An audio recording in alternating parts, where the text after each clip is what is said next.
rito nung nakarahan kami, parang mapagyo daw dito ng bali mga kabosing. Ang kalsadang ito ay magmumula dito 3 metro mahigit yan papunta doon.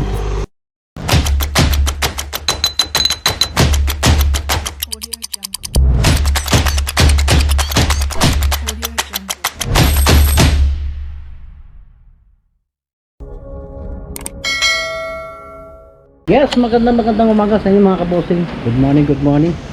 At welcome po ulit sa aking munting YouTube channel. So, dito ulit tayo sa Batangas mga kabosing, kaya nag-vlog tayo. So, dito tayo mga kabosing sa dati naming bahay. So, magandang umaga muli. So, kailangan nating uwi. At katulad ng dati mga kabosing ay talagang kaya lang tayo nakakapag-vlog pagka nakaka-uwi ng Batangas. Sa Cavite po kasi mga kabosing ay masyado tayong busy. Dito tayo sa bahay ng kapatid ko. Ayan. At ubo-ubo na naman tayo mga kabosing sa sobrang lamig. Mga kabosing, sa inyo ba ay hindi ganitong kalamig? Ang problema dito, malamig na, mabilis pa ang hangin mga kabosing. Kaya puro ubo ang inaabot ko dito. So, yan. At emergency, nakauwi tayo uli. So, wala tayong balak umuwi mga kabosing. Kaya lang, kinakailangan natin umuwi. Dahil, may isang rason mga kabosing.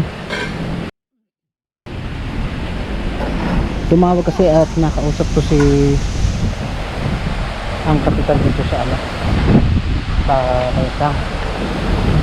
At meron akong binata. Patay na. Ayan mga kabosing, at tulad ng sinasabi ko sa inyo mga kabosing, itong right of way papunta sa bahay ko ay talagang binala kong paggawa ng daan. So ito ay naumpisahan ng kapanaligting. Nung mabuksan nila, doon ko naisipan na magawa ng kalsada para makapasok ang sasakyan. So ito mga kabosing, natuloy na. Ayan ayan. Bali mga kabosing, ang kalsadang ito ay magmumula dito 3 metro mahigit yan papunta doon. Ayan, magmumula dito sa pagitan ng yan yung pagitan ng kabilang side. So yan,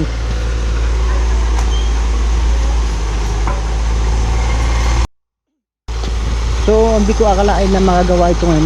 Maganda naman nangyari. At tag-araw, dahil kung tag-ulan hindi natin magagawa to. So guys, manay,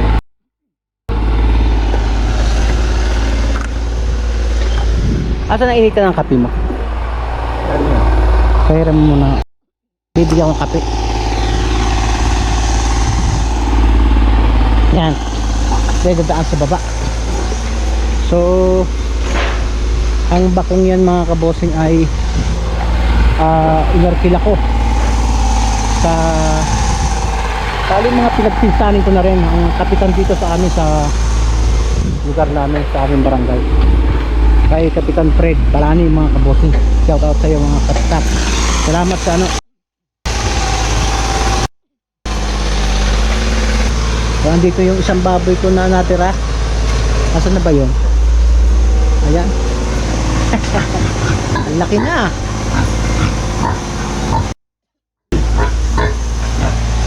Ayan. So dito tayo dadaan sa baba. Ito naman talaga ang dating daan niya. So dito tayo po pwesto sa sa kabilang side. Pasensya na kayo mga kabosing, sobrang ubo ko.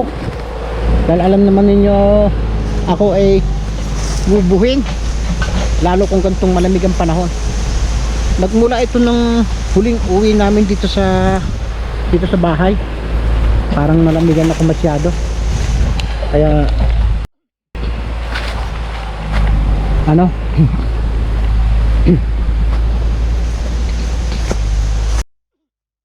yan, dito tayo pwesto. So itong daang ito ay hanggang dito mga kabossing.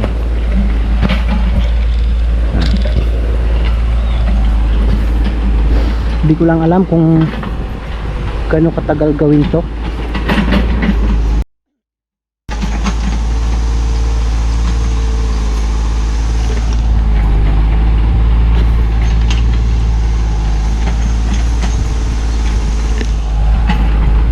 Kasi ito mga kabossing, mula nang linisin ng kapanalig team ay nagka-idea ako na ipagawa.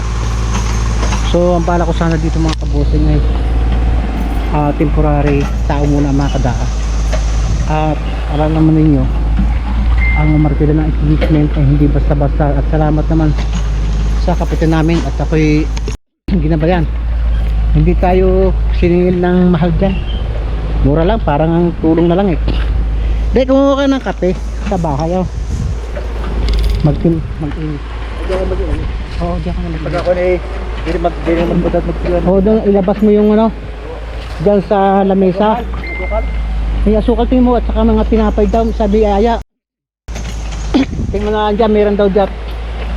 So ang problema dito mga kabossing, hindi ko makasikaso itong mga batang to dahil mamaya uuwi na naman tayo. Ayan.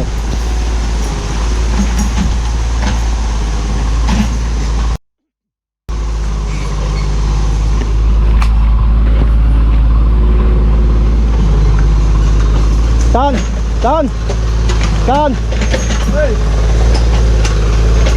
Huwag mo na masyado kadidikit dito ha. Tama lang yan ha. Dahil nakakahiya doon sa kabila. May space. Okay na yan ganyan.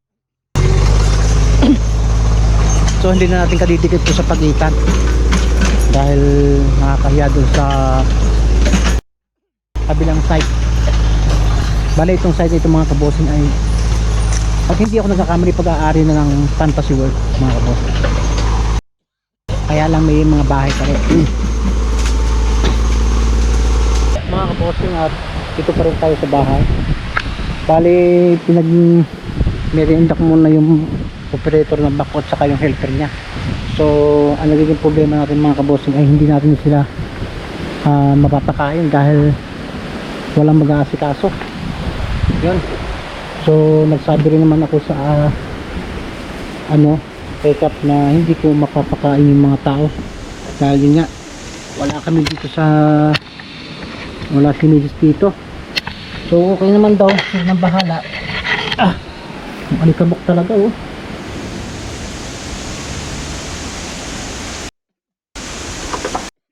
Siguro umuwi na yung umuwi muna sa kanila kasi ang bahay ng operator ng bakong mga kabossing ay dito rin lang sa malapit sa amin. Ang bahay nung umuwi siguro sila doon sa bahay nila para magtanghalian dahil yung kanilang bahay ay dito rin lang sa malapit sa amin.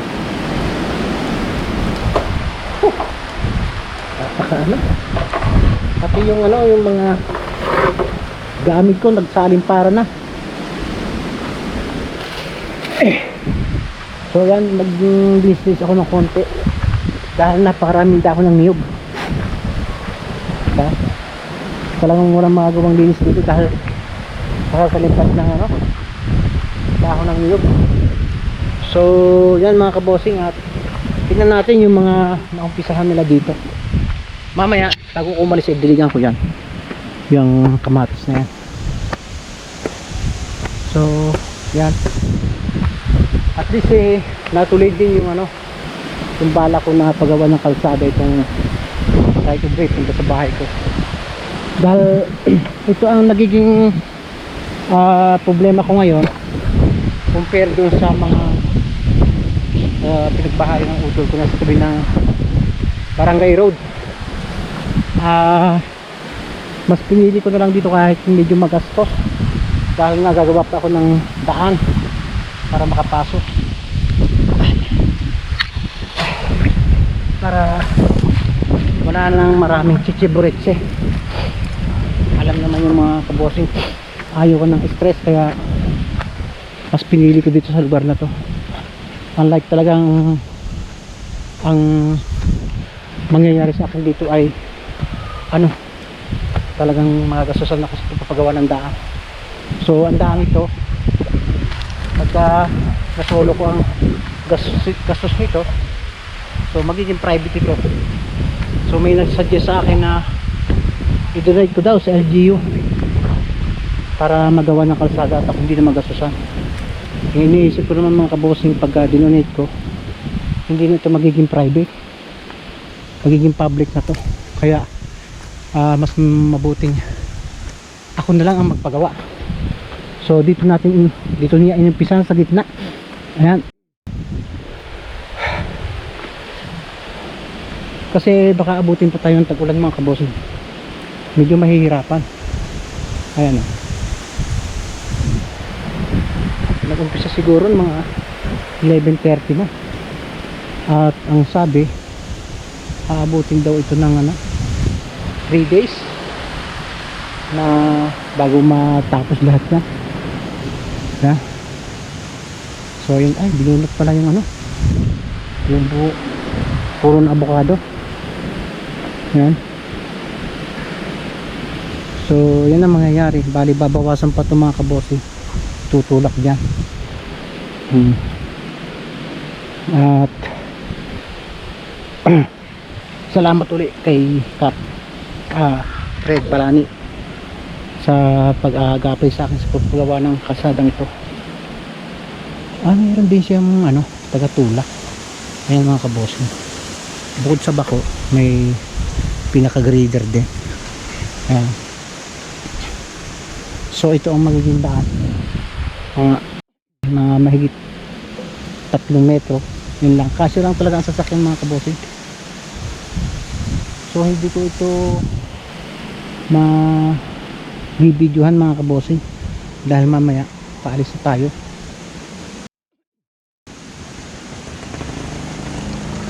Yan. Ang pagkain naman nila hindi rin nila magiging problema dahil malapit naman ang bahay nila dito. So bali yung ibang lupa tutulak dito para maging pantay ito. So ito naman ay hindi naman talaga kailangan lagyan ng panel na matibayan dahil ito naman ay original na lupa. Ayan, kaya lang matatambakan, kaya dapat may retaining wall talaga. So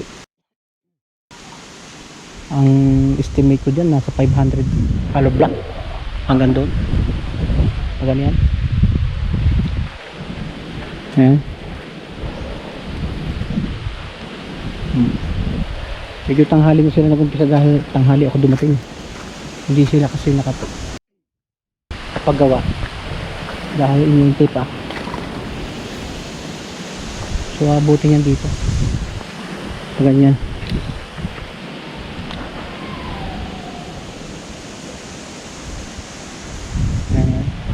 Ito siguro mag-aasin pa tayo ng hollow block dito para hindi gumuhod dito. Ito ang medyo matarik dito mga kabosing, ang lugar na to. Kailangan matambakan ng medyo mataas-taas para huwag masyadong tumarik dito. Ito yung magiging mahirap na part, yung pagpasok. Pero ano yan mga kabosing, mga minor na gawain lang yan. Yung iba nga matatarik gagawa ng kalsada.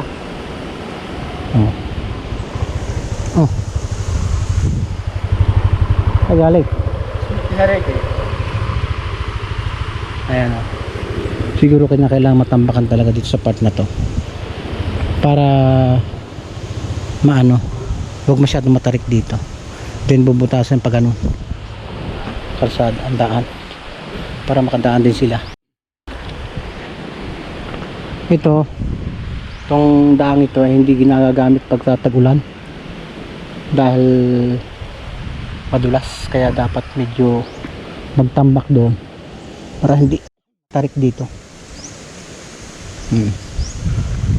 puntahan natin yung ano, mga anong tawag dito, yung battery ko. Charge ako mga kabossing, malulubat ako. So pagka nagawa yan, kahit walang semento, siguro lagyan ko muna ng mga bato, tapos yung part ng dinadaanan ng baha ay ano, sementohan. Pero hindi ko lahat ng sementohan mga kabossing. Hindi ko alam kung pagdating ng araw ay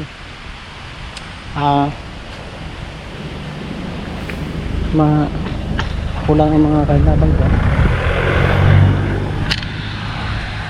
Ito yung mga muhon, tagilid na nabangba. Bali ito ay mga kabossing ay ano, sa ilang lote yan, 5, 6. Hindi na ako kumuha dito. Ayan o, mahon. Ito isa.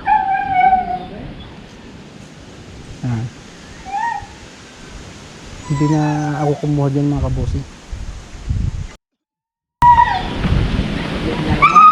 Balik tayo mga kabossing doon sa ginagawang kalsada.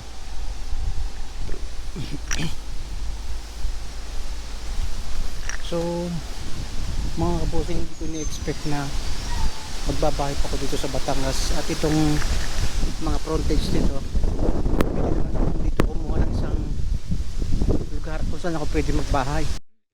Kasi ito may partition na. Ayan o, yan ang muho, nagtagilid na. Yan, pwede namang maggawa dito. Kaya lang pinaubaya ko lang doon sa iba kong mga kapatid. At doon ako nagbahay doon sa baba, na alam ko magagasusan ako dahil magagawa ako ng sariling daan. Yun ang mabigat dito. Siguro mga kabossing, hindi ko na masementuhan yan dahil mahal talaga magpasemento.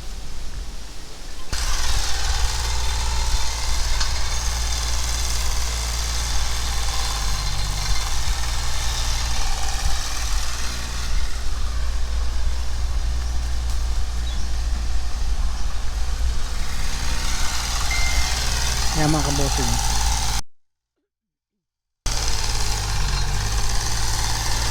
bali yung iba tutulak na lang papunta doon para tumaas-taas tong part na to.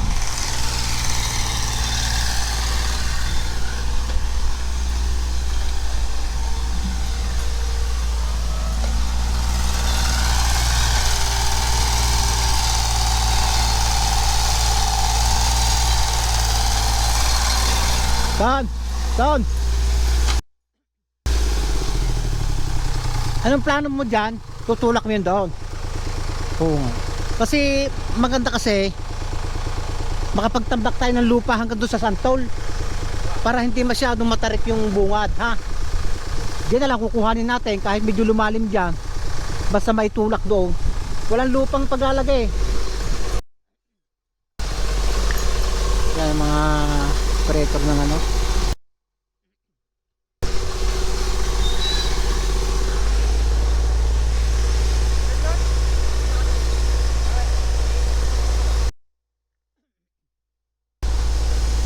Ito naman mga original na lupa mga kabossing. Yung katsa lang. Ha? Tutulak na lang natin yung lupa, yung mga naiipong lupa dyan. Tulak na ba tumaas-taas dito? Ha? Oo.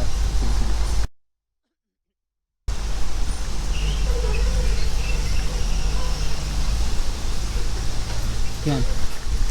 So ang nagiging problema dito itong part na ito mga kabossing. Pwede pala naman hukayin leading yan. Pwede nilang hukayin. Tapos kausapin ko na lang si Magno. Meron daw yung power soak. O yung mga ugat daw lang ng puputulin dyan. Sabi ni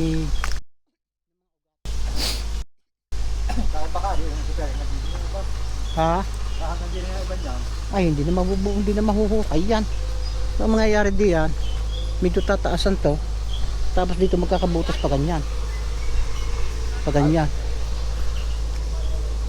Ibig sabihin, ito mangyayari, pagdating dito, medyo mataas, pero pagdating dito, butas to. Tapos tagawan na lang dito ng, hindi rin magamit yung karsadang inyo. Sobrang tarik. Sabihin, kaya nito. Aalisin niya. Kung kakayanin, kakayanin tapos Yung, pagkahukay na konti, power so nga. Tatawagan ko siya pag na hindi ka ako kakayanin ng aking power so yan eh. Ito ang problema sa itong santol na to. Sariwa pa naman. Ito kung mga lupa makakayaan pa ganyan. Tapos dito butas. Siguro ang butas nito ulit pa ganyan. Kasira mo, ano? Ha? Ganyan rin daan. Akala nga, Hindi, pwede ka naman kayo maghagdan din ng ano eh. Ng yung pagbilang ko dito. hanggang dyan. Ang butas. Hindi ako. Bagay nga, oo nga. Dito. Bagay, ari pag magkataas din, pwede pa slide pa ganyan. Kung mag-i-step, kung ipasok buhan ba, biglang gustong maipasok sa sakyan, pwede ipasok din eh. Pag isahin na natin yung daan. Pag isahin ang daan, Oo nga. hindi na magagamit yung, pati na magagamit yung daan yung yan. May tarik may baybay kang ngayon. Makakat, Hindi, pagka tao lang, ang lalakad. oo. Siguro mas magaganda nga yan eh, ano eh. Wala eh. Ba't kasi ganyan ang ginawa? Ang tarik. Sabi ko, doon na lang kumuha ng lupa, papunta dito. So, pag kukuha ng lupa doon, medyo lalalim doon, papantay doon. Papatag na naman yun.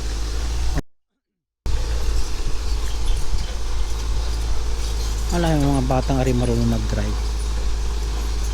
Samantarang parang ari ang mga problema naman pabingong araw. Ang liit. Tagal na naman ako kapitan mo. Ha? Tagal na kay kapitan mo. Tagal na rin baby lang kay kapitan mo. Tagal na. Doon taon na siyang driver dyan eh. So yan mga kabosin. Unti-unti hakakutin ng lupa dito.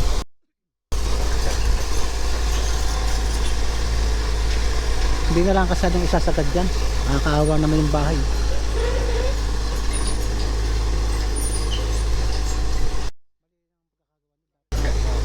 Ha? Lalim na pampang. Ano kaya pala nakakala ko?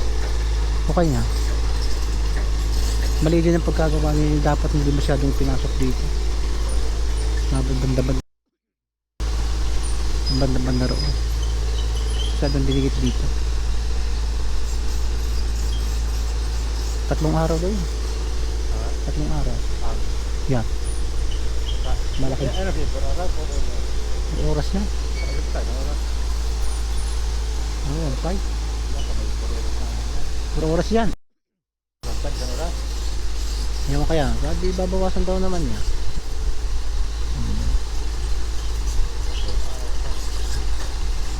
Kung halimbawa maka 7 oras isang araw.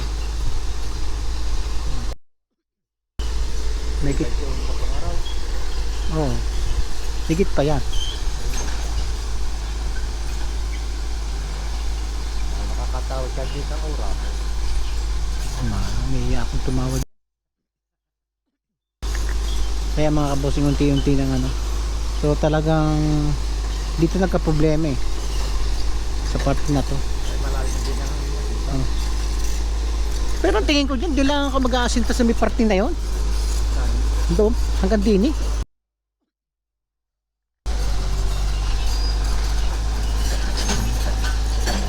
Para at least mga kabosing, pag uuwi ko, di na ako didiretso. Hindi yung nakikipark lang tayo. Diba? para lalagyan.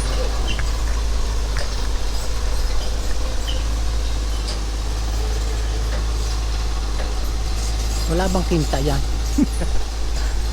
Ang bagal eh. Pero mga kabosing, kayang-kaya kong manehuin yun eh. Iba ba naman hindi ko maneho? Maroon tayo kabosing sa truck, sa bus, sa 4-wheel drive. Sa motor hindi tayo masyadong expert sa motor.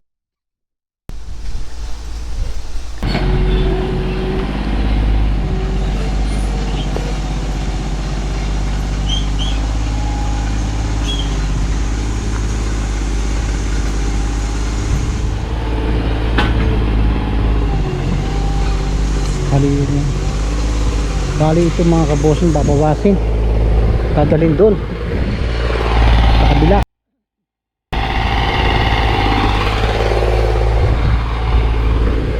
Pero mga 3 araw doon itong gagawin mga kabosing, itong kalsadang to. At pagkatapos ng kalsada doon pa natin malalaman kung siguro graba muna ang lalagay, hindi pa natin marasamento ha.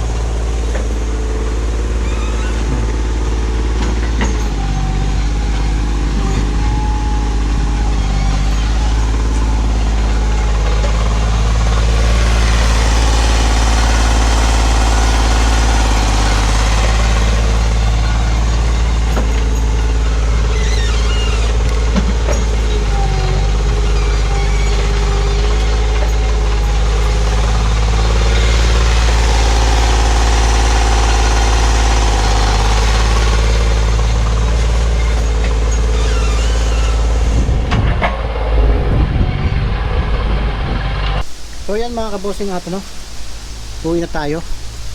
So hindi na tayo nakapag-video kanina dahil may mga kinausap tayong tao. At yun, ginagawa na nga yung daan dyan sa taas. At sa ngayon mga kabosing sobrang lamig talaga dito, ang bilis pa ng hangin.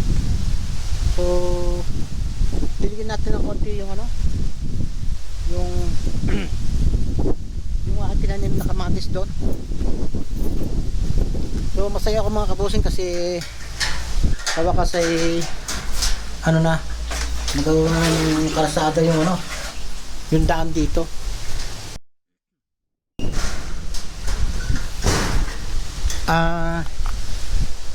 Mga kabosing, hindi sa panaginip hindi ko naisip na magbahay ako dito sa lugar na to dahil talagang nagdesisyon ako dati na hindi na ako babalik dito sa Batangas. So hindi ko lang alam nung mawala yung mga magulang ko ay bigla na gusto akong bumalik. At para bang mga kabosing bigla akong nalungkot sa pagkakawala nila. Lagi kong naalaala yung mga kabataan ko nung magkakasama kami. So pag naalala ko, pag napunta ako dito, ayun, nanunumbalik yung mga alaala ko.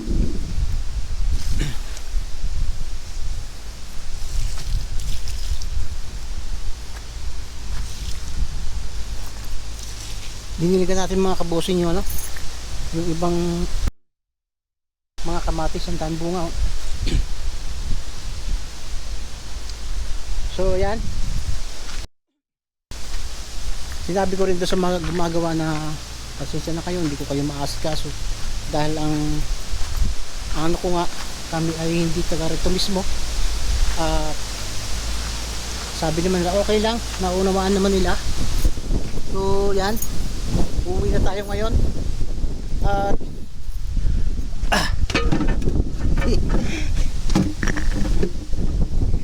hindi natin kinakaya yung lamig. At saglit natin bisitahin yung ano, yung kubo. Binili ko na kanina mga kabosing yung mga tinanim ko yan, oh, pagkarating ko. Ang kubo ay saka na natin linisin pagbalik natin. Babalik tayo uli siguro next day dahil yun nga, may nagagawa ng kalsada. Siyempre gusto ko rin makita yung mga development habang nangyayari. Sabi nila mga 2 to 3 days ang bago matapos yung kalsada. So meaning per oras po mga kabosing na. Pero okay lang basta may raos yung daang kalsada. Yan ang ang disadvantage ng magbahay ka dito sa hindi tabi ng kahit barangay road, dahil magagawa ka talaga ng karsada mga kabosing.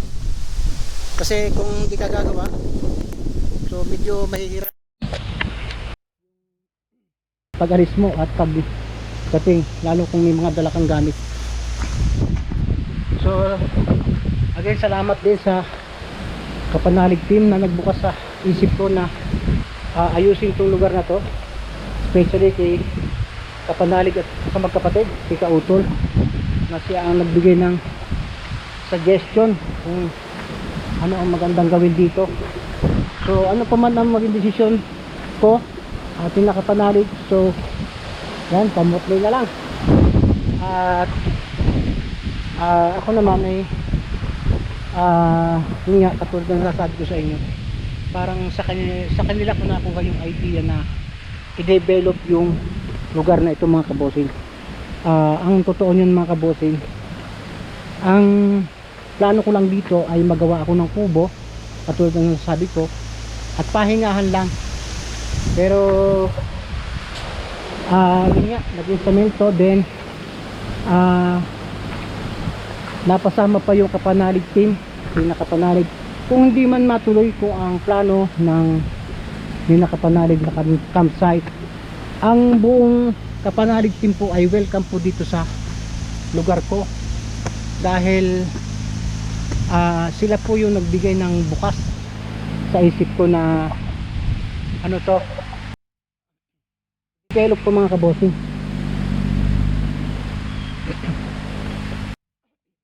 Walang tubig siguro yung ano, tangke.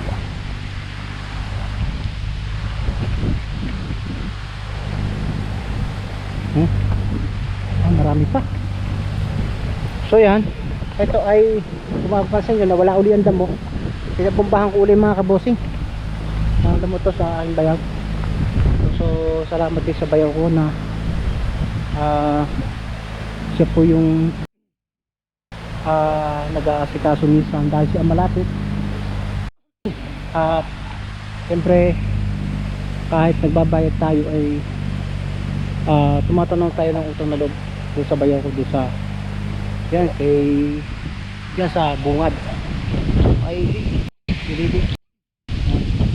So mga kabosing, tulad ng dati, ito yung makikita ninyo, napakabilis ng hangin. Ang sabi ng taga rito nung nakarahan daw ay parang bumabagyo daw dito ng tag-araw. So hindi ko alam kung anong, kahit naman saan ay medyo mabilis ang hangin, pero sobra daw naman talaga dito. Kasi napapansin nyo mga kabosing, hindi na ako nakapag-video, yung aking mga gamit pang kahit format at walis tambo, yan, nakita ko lahat doon mga kabosing, nakatapon doon. Parang sabi ko parang sinadya to, pero sa bilis talaga ng hangin mga kabosing. Yan, pati yung mga ano, basurahan nandun lahat, pati walis tambo. So hindi ko alam kung bakit ganito ang nangyayari sa panahon mga kabosing. So yan, once again ay masaya ako at natuloy din yung ano, yung paggagawa ng right of way dito sa ano. Bali ito mga kabosing ay dire-diretso dito. Yan, then papunta dito, papatagin ko yan para maging parking. Then kung mayroon pa akong budget, diretso ko hanggang doon sa konting baba. Yun lang naman ang gagawin ko dyan, dahil talagang medyo masakit sa bulsa yung budget sa pagpagawa ng daang yan. May nag-advise sa akin mga kabosing na donate ko sa LGU para maging masementohan ng barangay. Pero naisip ko na pag ito ay dinonate ko, hindi na ito private mga kabosing, magiging public ito, kaya mas minabuti ko na lang gumastos. At sa totoo lang, hindi naman akin lahat yung pababa, bali may mga share pa rin ng mga utol ko dyan, pero ako muna nagpagawa ng kalsadang ito mga kabosing. So ayan yung mga kabosing, oh, unti-unti niyang nagagawa yung kalsada, tinutulak papunta doon para magkaroon ng ito ay maluwag na sa isang sasakyan. Ayan. Salamat po sa mga batang to, mga batang ito ay anak ng mga kaibigan ko, mga kilala ko. Ayan. Siguro after 2 days may may development na to.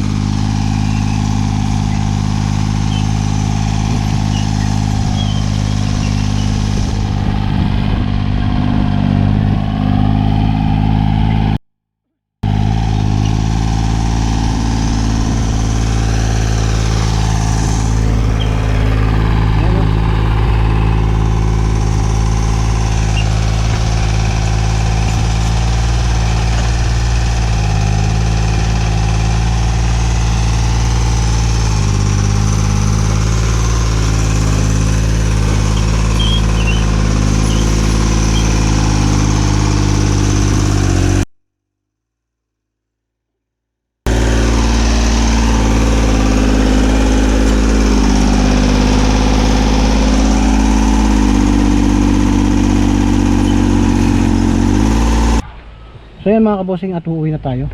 Bali, hindi ko kinakaya ang lamig dito mga kabosing. Sobra. Lalo na akong inuubo. So balik na lang ako siguro mga after 1 day para ma-update. Tingnan ko kung ano ng development.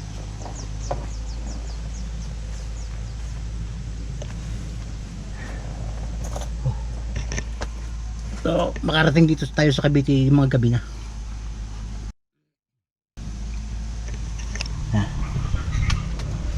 So ayan mga kabusing. Dito mga kabusing. Tara, uwi na tayo ng Cavite.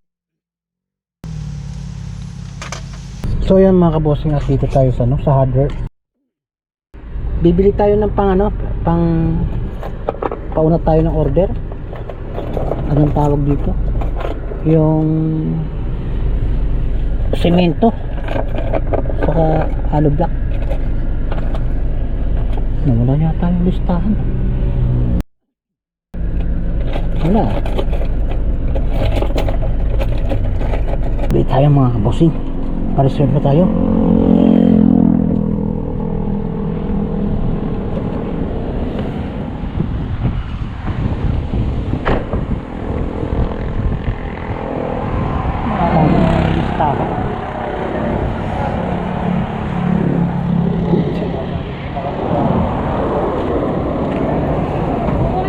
Ilan? 300? 300 muna.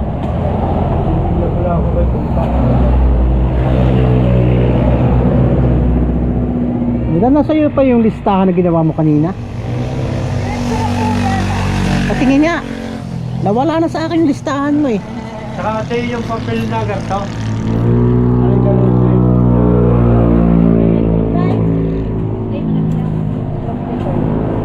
Ano ba? Dito tayo mga kabosing sa bili na tayo para sigurado. Yung 5 hollow block 5 daw dapat eh. Ay, sige. 5 daw eh. Parang pre-current ko po eh. 5 daw? 5? Hindi maaari ang 4. Retaining wall kasi. Ay, oo. Hindi nga po Pero mababa naman. Ay, ba? So yan mga kabosing, at